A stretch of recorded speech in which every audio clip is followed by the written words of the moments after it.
Now, when I met Robert Helpmann, he came to the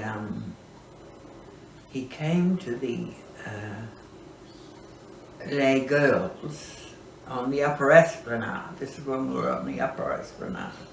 We moved from the Ritz Hotel in Melbourne. We just moved further up the Esplanade and overlooking Luna Park. What sort of year? Oh, that would have been about 74. Yeah, easy, 74. And we were very friendly with a guy that Philip and I were. He was doing the front of house bookings. He was on the desk during the day taking bookings down. He's very good at organising parties of people to come, and he's very cluey with advertising and events and coming up with ideas. Anyway, Robert Helpmann came to see the show at the club, and of course I was introduced to him, and I sat down, we spoke, and he was very nice, and he said, I love your material, and I love your whole timing with the audience, it's magnificent, you're wonderful, blah, blah, blah. He really did praise me up, and I felt really good, he was this man that had been in Hollywood and, done movies, and you know what I mean. And he was head of the Australian Ballet then. And he came that night with one of the directors of the Australia Ballet. Was it Peter Bain, I think? I could be wrong. Anyway, he came a couple of times to Les Girls, and I said to him once when he came, I said, look, we're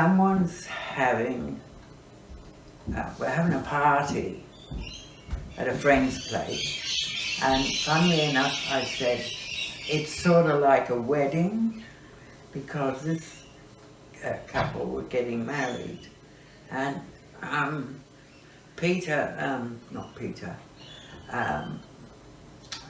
God, what's his name? Got me a cup.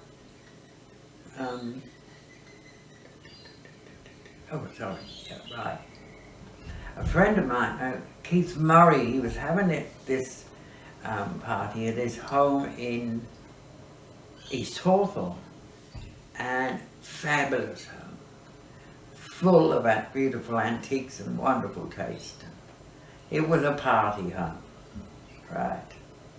And so I said to Keith, I think I'll ask Robert Helpmann to come, and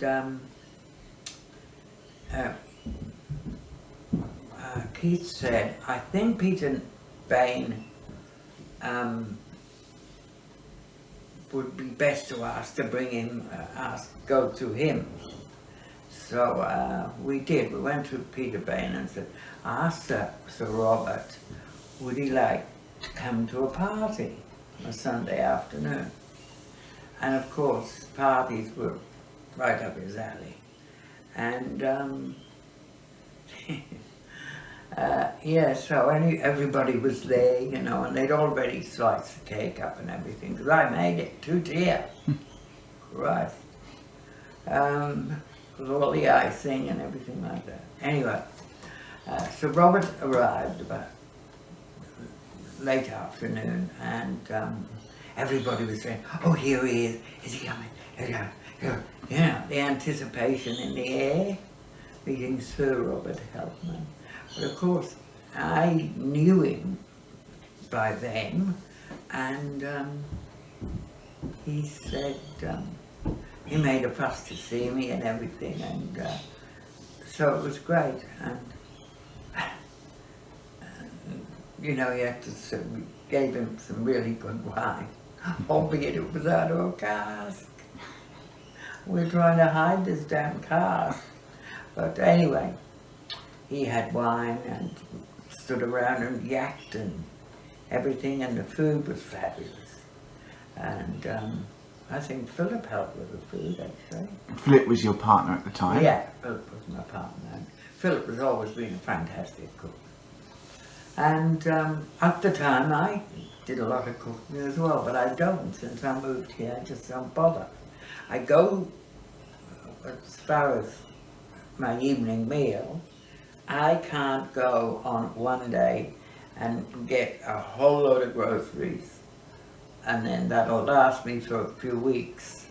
I can't do that because my tastes, I'm very fussy eater, and so I will go and buy something different every day and cook it here in my little corner of the world. But we had a fabulous time with Sir Robert. He was just hysterical. Hysterical. Did you stay in touch with him? Oh yes, of course. We we made the front page of the Sydney Morning Herald. Front page. That was fabulous. You know, me from a little valley home in Wales, and hobnobbing it on the front page of the Sydney Morning Herald, and it got page 3 in the Age. In Melbourne? In Melbourne. Now the Age, Melbourne, it's no more, but it was the paper in those days. The Age is still going? Is it still going? It's still going strong. Wow. Well, there you go. I haven't been to Melbourne recently, and newspapers don't really interest me anymore because I have my computer. When did you last hear from Robert Helpmann, or did you Oh, contact we bumped into each other at the airport. And then when I left Les Girls, I lost contact with a lot of people, you know, because there was people I used to meet there that used to come to see the show. But when you're out, you know, by yourself, it's hard to keep up. You know, and there wasn't Facebook in those days, so it was hard to keep in contact with people.